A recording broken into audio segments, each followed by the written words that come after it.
Hello, everyone, and welcome back to another episode of Professional Pedagogies, the show where I help you become a better teacher.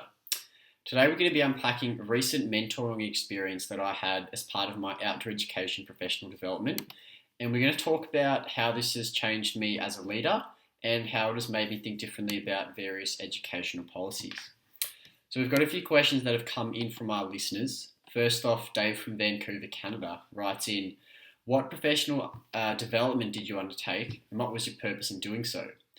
Well, Dave, I think that's a great question to get us started. So as an outdoor editor, I've always felt there's one aspect that's always fascinated me, and that is the water.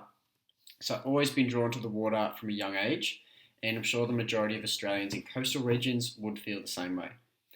So I decided to undertake professional development in order to further my knowledge of water-based activities and to teach them to a high standard.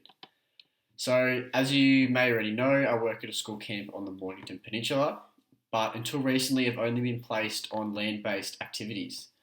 So, therefore, I expressed my interest to build expertise in water-based activities, such as kayaking and stand-up paddleboarding. So, the running of such activities involve many hours of training, qualifications, and due to water ratio legislation, you're always in the water with other experienced staff. So in essence, it's been a really great learning experience for me and has helped me develop as a professional in my field.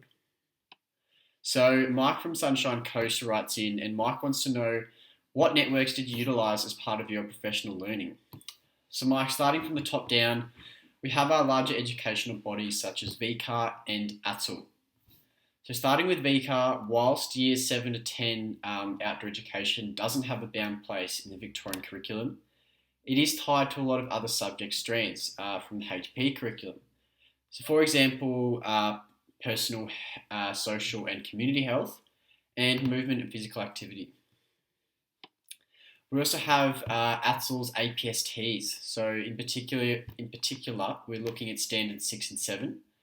So Standard 6 is mainly concerned with engaging in professional learning. So any form of professional development or learning in an area that is deemed appropriate. Standard 7 is involved with engaging professionally with parents, colleagues, and the community. So this standard is really about building up your professional networks and building a team around you that is going to help you become a better teacher. One last question from Rebecca in the UK who writes, what professional policies did you adhere to in completing your PD? Well, another great question, Rebecca, and as many of us know, as teachers we're required to complete 20 hours of PD a year in order to maintain our VIT. So in a sense, that's one of the main educational policies that I adhere to. However, it has been highlighted by various academics and policy informers that this form of PD isn't always taken seriously by schools and utilised to its full potential. So ARMA states that CPD is often outdated and lacks enthusiasm in their programs, often reiterating the same information that was taught 20 years ago in universities. This seemed to be the general consensus not only in Australia but in other countries as well, such as Greece, Ireland and the UK. Unfortunately, that's all the questions we have time for today, but I would now like to focus specifically on how the PD shaped my ideas for policy and leadership. So from my readings and personal experience, I've discovered that there can be two main leadership styles. So Brymer and Gray in 2006 argued that one type of leader can be called a transactional leader. So in other words, a form of leader that reinforces the leader-follower type relationship, which is one that students do good things for rewards and avoid bad things due to punishment. However, there's another type of leadership called transformational leadership, and this has been described by Howell and Avolio in 93 as an inspirational form of leadership that encourages students and transcends the performance for reward model. It's a style of leadership that encourages motivation, inspiration, and creativity. Other educational researchers are also of the same opinion, stating that it's important to develop social, psychological, communication, and creativity skills. However, leadership cannot be seen solely by itself, and it's often interconnected with policy. So as teachers, policy is something that we're somewhat bound by and held accountable to.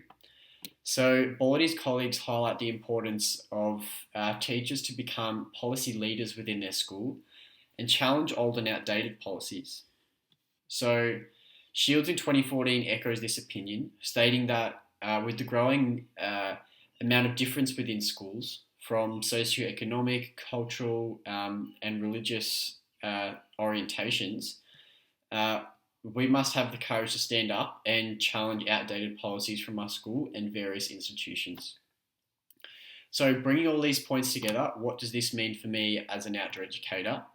Well, firstly, that I need to reflect on my style of leadership as an outdoor educator to work towards a more transformative style of leadership. Secondly, that I need to be prepared to challenge current policies in place to bring about positive change. And finally, that sourcing professional development that is appropriate and of use to the individual is of importance if teachers are to be lifelong learners. So that is all we have time for today, folks. Don't forget to comment, like, and subscribe, and I'll catch you next time for another episode of Professional Pedagogies.